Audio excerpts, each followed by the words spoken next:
신앙을 가장하면 불신앙에 떨어진다. 신앙을 가장하면 불신앙에 떨어진다라는 제목으로 말씀 전하겠습니다. 아하스 왕은 이사야 선지자를 통해서 굳게 믿지 아니하면 굳게 서지 못하리라라는 예언의 말씀을 듣게 됩니다.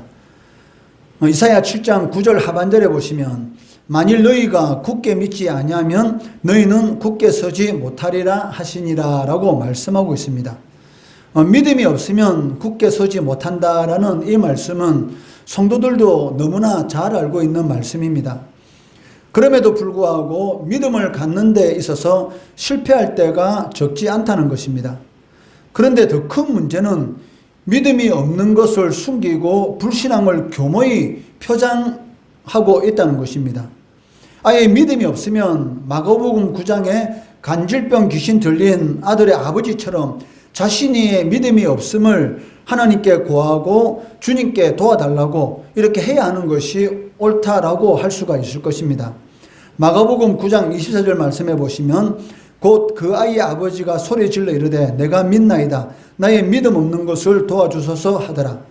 어떻게 보면 이 간질병 귀신 들린 이 아이의 아버지가 믿음 있는 사람이지 않습니까?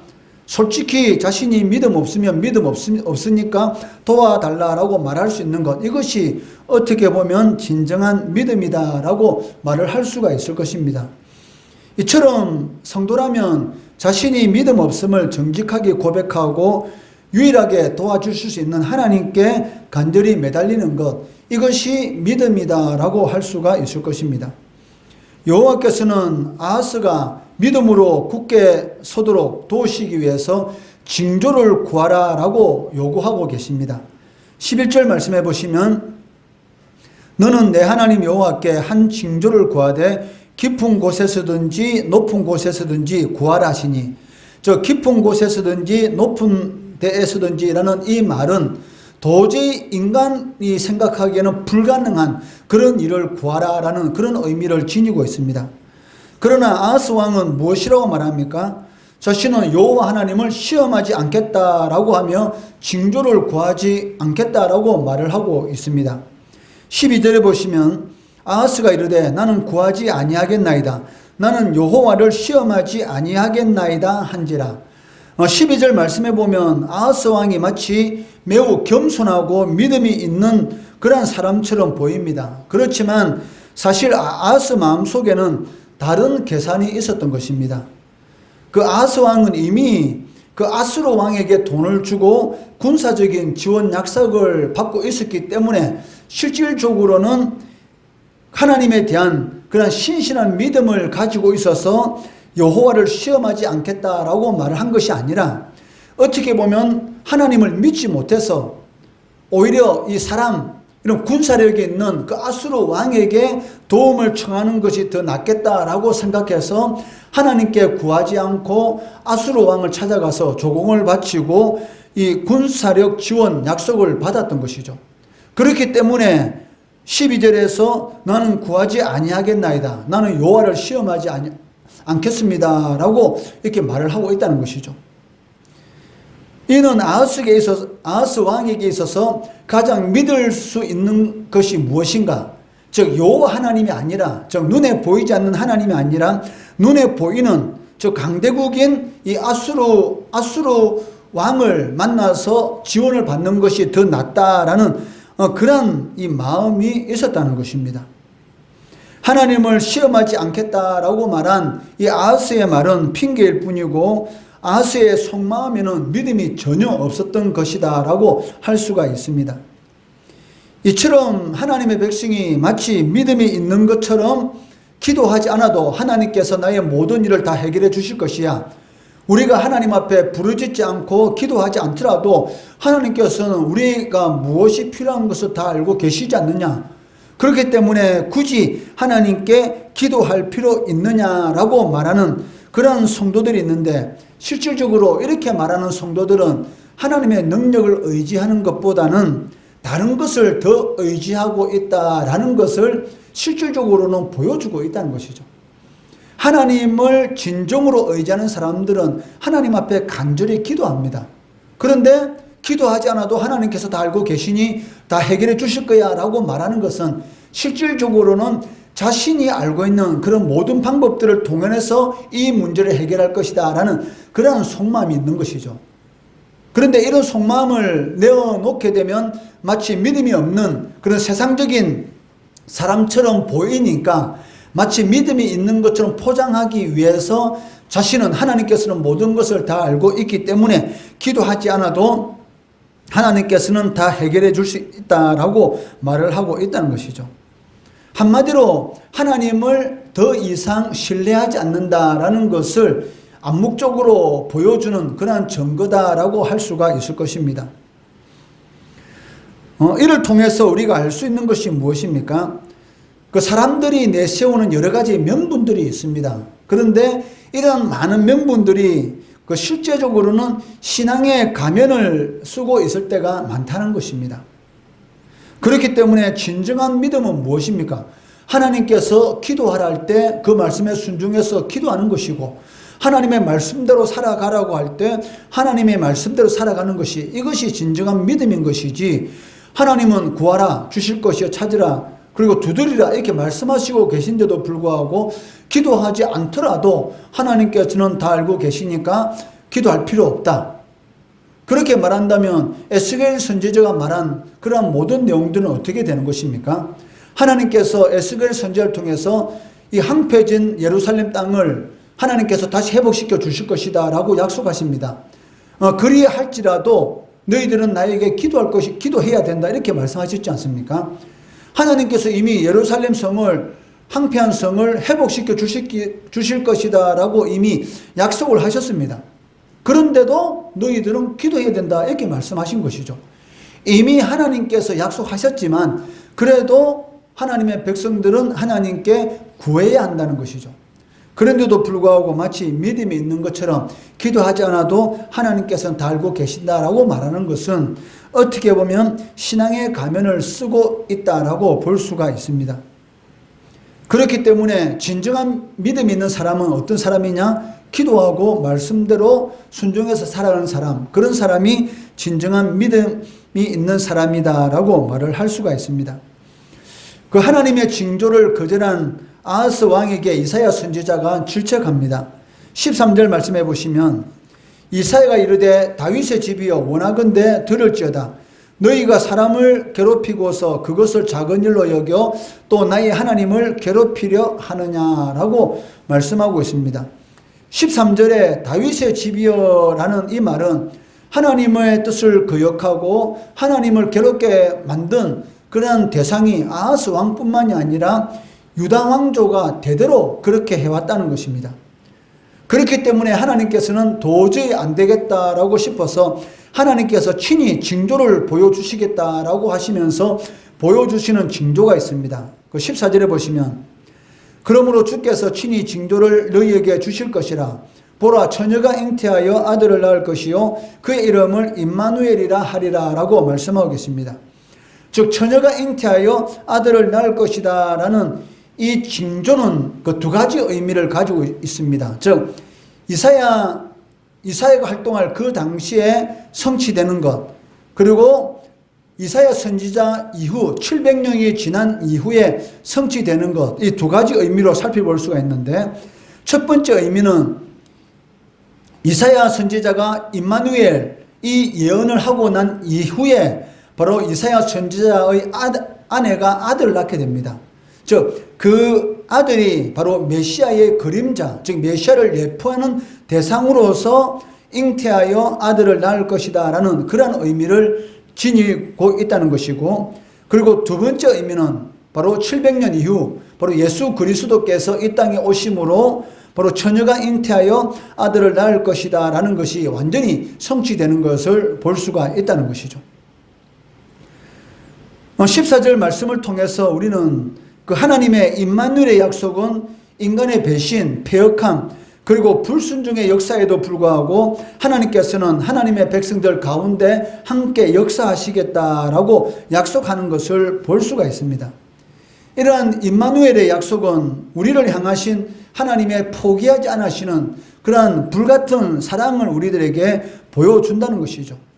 이스라엘이 실패했다 할지라도 하나님의 약속은 번복되지 않고 반드시 성취된다는 것을 알 수가 있는데, 이 이사야 선지자의 예언의 완전한 성취는 바로 예수 그리스도가 동정녀인 마리아를 통해서 출생함으로 인해서 완전히 성취될 수가 있다는 것이죠.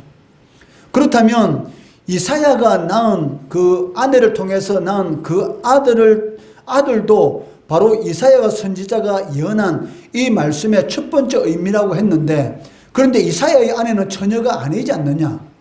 그런데 어떻게 그 이사야가 낳은 그 아들이 바로 700년 이후에 오실 메시아의 그림자로서의 역할을 할 수 있느냐라는 이런 질문이 생길 수가 있습니다. 그러면 처녀가 잉태하여 아들을 낳을 것이다 라고 말했는데, 그러면 당시에 그 아들을 통해서 하나님의 심판을 이렇게 보여주시게 되는데, 그렇다면 이 하나님의 말씀하고 그 이사야의 아내가 낳은 이 아들하고는 맞지 않지 않느냐라고 라는 그런 의문이 생길 수가 있다는 것이죠. 그렇지만 여기에 대해서 신학자들은 어떻게 말을 하냐면, 그 선지자들이 하나님의 이 예언의 이 말씀을 받아서 선포할 때에 자신도 그 말씀이 무엇을 의미하는지 모르고 선포한 그러한 내용들이 사실은 상당히 많았습니다. 그런데 이사야가 하나님으로부터 예언의 말씀을 받고 이 말씀을 선포할 때는 이사야 선지자라도 그 당시 이사야 선지자가 활동할 당시에 이 징조가 성취될 것이다 라는 그런 믿음으로 이 말씀을 선포하게 된 것이죠. 실질적으로는. 그렇지만 궁극적으로 그 이 말씀의 성취는 바로 700년 후인 예수 그리스도를 통해서 성취되는 것이고, 또 처녀가 잉태하여 아들을 낳을 것이다 라는 이 말씀이 이사야 선지자가 낳은 아들, 즉 그 아내는 처녀는 아니지만 실질적으로는 바로 이 메시아가 심판의 주로서 난징에 오신다는 그런 하나의 예표로서 이 아들의 이름을 통해서 바로 이 남쪽 유다를 심판할 것이다 라는 그런 의미로서, 그리고 메시아의 그림자로서 이 예언이 선포되는 것을 볼 수가 있다는 것이죠. 그러니까 이런 의미로서 신학자들은 해석을 하고 있습니다. 이사야 선지자는 그 아람과 북이스라엘이 패망하게 되고 유다 땅이 황폐해지게 될 것이다 라고 선포합니다. 여기서 충격적인 사실인데, 그것이 무엇이냐면 남쪽 유다와 군사협정을 맺은 아수르가 오히려 유다를 공격한다는 그런 사실입니다. 16절 17절 말씀해 보시면, 대저 이 아이가 악을 버리며 선을 택할 줄 알기 전에 내가 미워하는 두 왕의 땅이 황폐하게 되리다. 여기 두 왕의 땅이란 것은 바로 아람과 북쪽 이스라엘을 의미하고 있습니다. 여호와께서 에브라임이 유다를 떠날 때부터 당하여 보지 못한 날을 너와 내 백성과 내 아버지 집에 임하게 하시리니 곧 아수르 왕이 오는 날이라. 즉 아수르 왕으로 인해서 자신들이 위기에 처했을 때에, 즉 아람과 북이스라엘 연합군들이 이 아하스 왕 때에 쳐들어온다는 그런 소식을 듣고 아하스 왕에게 도움을 청하게 되는 것이죠. 그러니까 하나님 앞에 간절히 기도해서 하나님의 도움을 청해야 되는데도 불구하고 하나님의 도움이 아닌 저 이방 나라인 아수르 왕의 도움을 청하게 됩니다. 그로 인해서 순간적으로는 이 아람과 북쪽 이스라엘의 이런 침략으로부터 그 위기를 넘기게 되죠. 그렇지만 결국 어떻게 됩니까? 군사협정을 맺었던 이 아수르에 의해서 참혹하게 남쪽 유다가 큰 고통을 겪게 되는 것이죠. 이 하나님의 말씀, 아수르 왕으로부터 남쪽 유다가 큰 환난을 겪게 될 것이라는 이 심판의 예언의 말씀이 반드시 성취될 것이라는 그런 의미로 18절 이하에 보시면 그날에는 이라는 이 말씀이 반복해서 사용되고 있습니다. 18절에도 그날에는, 그리고 20절 말씀에도 그날에는, 21절 말씀에도 그날에는, 23절 말씀에도 그날에는, 즉 그날에는 이라는 말씀이 이 네 번이나 반복되면서 이 아수르 군대에 의해서 남쪽 유다가 큰 환난을 겪게 될 것이라는 것을 말씀하고 있다는 것입니다. 그 아수르의 월등한 이 군사력은 유다의 거친 골짜기와 바위 틈, 가시나무 울타리와 모든 초장에 영향을 끼칠 것이다 라고 말씀하고 있고, 더 나아가서 유다 백성들에게 치명적인 그러한 치욕을 주기 위해서 포로의 몸에 있는 모든 털을 밀어버릴 것이다. 머리털을 다 밀어버릴 것이고 몸에 있는 모든 털, 수염도 다 밀어버림으로 인해서 비참한 그러한 상황 가운데 처하게 될 것이다 라고 경고하고 계시다는 것입니다.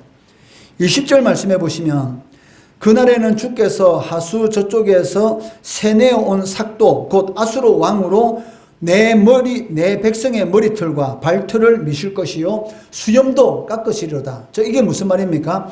포로로 끌려가는 그러한 비참한 상황을 의미하고 있다는 것입니다.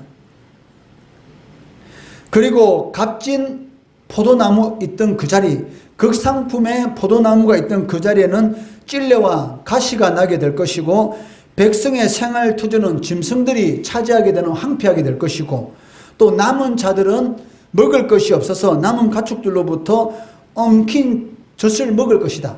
많은 사람들이 포로로 끌려감으로 인해서 남쪽 유다에는 사람이 몇 명 남지 않게 될 것이고, 그 몇 명 남지 않는 사람들이 남은 가축을 통해서 이 생명을 유지하게 되는 그러한 내용의 경고의 말씀을 하고 계시다는 것입니다. 21절 22절 말씀해 보시면, 그날에는 사람이 한 어린 암소와 두 양을 기르리니 그것들이 내는 젖이 많으므로, 왜냐하면 사람이 많이 끌려갔으니까 양이 2마리요 염소가 1마리인데도 먹을 만큼 충분하다. 그만큼 유다 땅에 사람이 없다는 것입니다. 엉킨 젖을 먹을 것이라, 그 땅 가운데 남아있는 자는 엉킨 젖과 꿀을 먹으리라 라고 말씀하고 계십니다. 이처럼 인생과 역사의 주관자는 누구십니까? 바로 하나님이십니다. 그런데 하나님의 말씀을 무시하고 마치 믿음이 있는 것처럼 가장하는 그러한 신앙생활을 하게 되면 반드시 심판을 피할 수가 없다는 것입니다. 예수님께서 뭐라고 말씀하셨습니까? 어린아이와 같이 되지 않고서는 천국에 들어갈 수 없다. 어린아이는 얼마나 이렇게 순수합니까? 있는 그들의 모습으로 보이지 않습니까? 슬픔은 울고 기쁨은 웃고, 친구가 즐거우면 함께 즐거워하고, 노래 부르면 같이 노래 부르고, 있는 그대로의 모습으로 하나님 앞에 나온다는 것이죠. 이런 어린아이와 같은 아버지 앞에서의 신앙의 모습, 자신이 믿음이 없으면 믿음 없음을 도와달라고 기도해야 되는 것이고, 어려운 일이 있으면 하나님 어렵습니다 도와주세요 기도해야 되는 것이고, 그런데 어려운 일이 있는데도 이런 어려운 일이 없는 것처럼, 믿음이 없으면서도 마치 믿음이 좋은 것처럼 이렇게 신앙의 가장을 하게 되면 반드시 하나님의 심판을 받을 수밖에 없다라고 경고하고 계시다는 것입니다. 우리가 하나님이 아닌 다른 대상을 의지하게 되면 그 순간은 그 위기를 모면할 수 있을지 모르겠지만 그것보다 더 큰 어려운 일에 반드시 당하게 된다는 것입니다. 그렇기 때문에, 왜냐하면 우리가 의지한 그 대상으로부터 배신을 당하기 때문입니다. 유다왕이 믿었던 아수르가 유다를 처참하게 공격했듯이 성도는 하나님의 일하심을 굳게 믿고 하나님을 전적으로 신뢰해야 하는 것이지, 하나님이 아닌 다른 것에 마음을 빼앗기게 되면 그 순간은 좋을지 모르겠지만 그 결과는 비참할 수밖에 없다라고 오늘 본문 말씀을 통해서 우리들에게 경고하고 또 권면하고 계시다는 것입니다. 기도하지 않고 눈에 보이는 유능한 사람을 의지한다든지 힘의 논리에 따르는 것은 하나님을 무시하는 것이죠. 내가 어떤 일을 당하고 하루하루의 삶 가운데 기도하지 않는 삶을 살아간다는 것은 무엇을 의미합니까? 하나님 없어도, 하나님의 도움이 없어도 내가 알아서 다 살아갈 수 있습니다라는 그런 표현입니다. 이것은 하나님을 무시하는 것이기 때문에 반드시 하나님으로부터 오는 그런 어려운 일을 당할 수 있다는 것이죠. 왜냐하면 하나님은 질투하는 하나님이시지 않습니까? 너무 하나님의 자녀들을 사랑하기 때문에 하나님께 눈을 고정하지 않고 다른 사람에게 눈을 고정하는 것, 거기에 대해서는 하나님께서 용납하지 않는 것이죠. 결혼한 남녀가 자기 아내와 남편을 두고 다른 여자에게 눈을 돌리면 그 남편이나 그 아내가 기분 좋겠습니까? 말할 필요가 없다는 것이죠. 마찬가지로 하나님의 자녀들은, 하나님의 백성들은 하나님께 눈을 고정하고 하나님을 전적으로 의지하는 그러한 삶을 살아갈 때에 위기의 순간 가운데 역사하시는 도시 하나님의 은혜를 체험할 수 있는 것이고, 그것이 바로 우리가 위기 가운데 승리할 수 있는 비결이라는 것입니다.